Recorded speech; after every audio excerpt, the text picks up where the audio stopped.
Welcome to this session of the Alternative Funding Model course. In this session, we will be looking at Module 3, which will focus on event organization.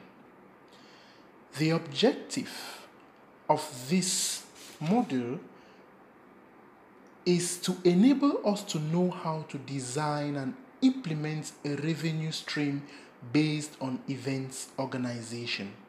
Also, we will be equipped with fundamental concepts, basic knowledge, and skills on events organization.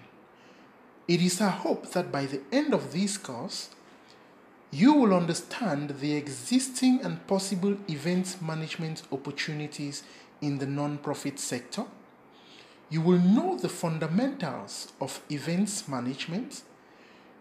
You will create an organizational action plan for implementation within your organization, and you will be able to apply the knowledge gained to generate income for your organization.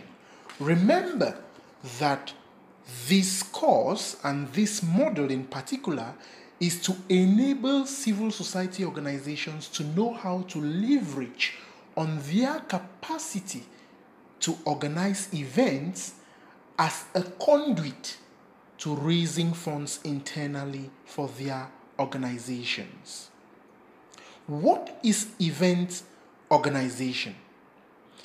It is the design and planning of specific events. It could also be considered as a set of activities that are carried out towards managing and implementing a specific program. Some of the key features that we should look out for in the event organization portfolio is 1. Activities carried out towards managing and implementing a specific program. Also, it requires human and organizational internal resources to be able to implement this stream of internal generation of resources. Some of the steps required for event organization include, first of all, developing the concept. What is the initiative that your organization has in terms of organizing events? How can you package that expertise within the organization so much so that it becomes a sellable product within the organization? Secondly, identify a target audience. Once your organization has been able to package that competence of organizing events, then you should identify those key stakeholders or those potential buyers of this product or this competence that your organization has. The next thing to do is to budget. By budgeting, you should be able to determine the scale of events based on the capacity of persons that an event will take, or the longevity of the event, or in terms of the content that each event will take to make it successful. Based on these key factors, you can then budget or provide an idea of what it will cost or what it will take to organize a successful event based on the magnitude of the event. The next thing, of course, after budgeting is to make your logistical arrangements. Take the case where your budget has been approved by your client and your organization has been co-opted to organize an event for a client. You are then required to lay down a step-by-step approach on how you are going to roll out in terms of implementing or organizing that event.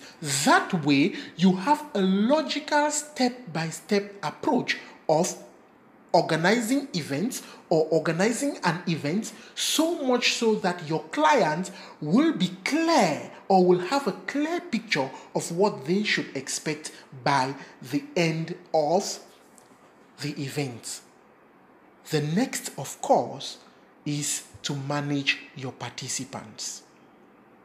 Who are going to be the guests?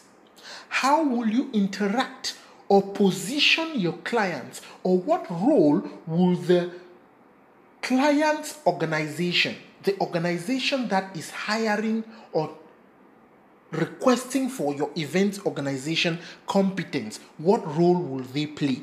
It is important for that to be laid out and explained to them.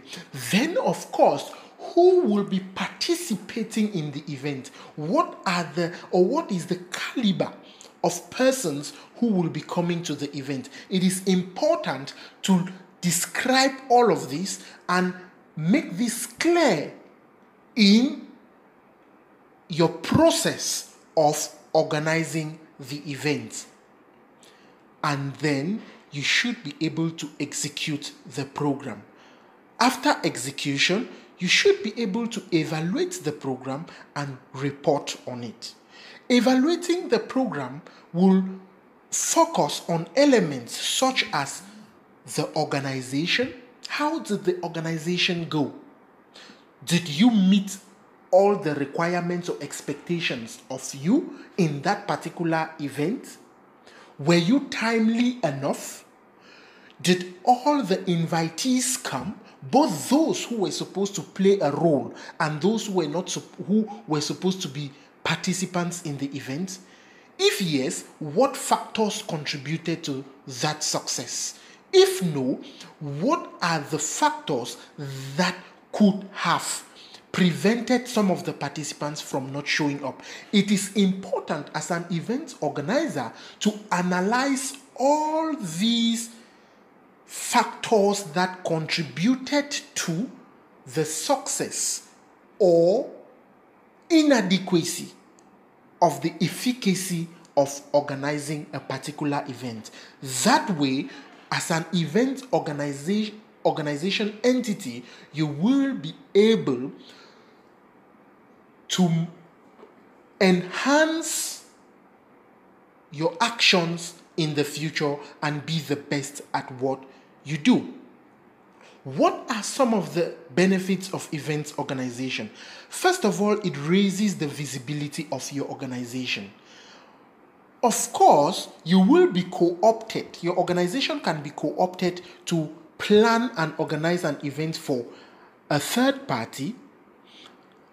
In doing so, you are raising the profile of your organization. You are raising the image. Your organization will get to be known by new stakeholders, potential partakers, or donors to your cause. In the process of organizing events, you will definitely be leveraging on certain in-house capacities within your organization. As such, this will enable you to be able to promote other similar services within your organization. For example, within your organization, you may have an excellent communication staff who is good at playing the role of master of ceremonies. By capitalizing on this skill, you will be selling this competence within your organization, and that is a competence that could be requested for in the future. Also, and of course, by organizing events, another key benefit you get is you raise resources. You increase the generation of resources, particularly unrestricted funds or funding for your organization. Potential users of events organization are organizations that are into advocacy and research, civil society organizations that have policy influencing activities, or non-profit organizations with rich and relevant expertise in organizing events. To conclude, it is important to note that events organization is an internal source or way of raising funds for organization. This, of course, enables the organization to manage its expertise, manage its time in ways that can enable it to raise resources or raise revenue required to support its work. Revenue generated through this stream is, of course, unrestricted. You just need to declare it to the relevant authorities. However, you have the authority as an organization to use it for the relevant activities within the organization or relevant lines of spending that will enhance the efficiency and reduce the financial burden of your organization. Funds from this could enable you to pay rents for your office, pay staff salaries, to pay utility bills, amongst others. Thank you for taking this module, and we hope that you will take the other sessions and apply it as relevant to your organization. Thank you.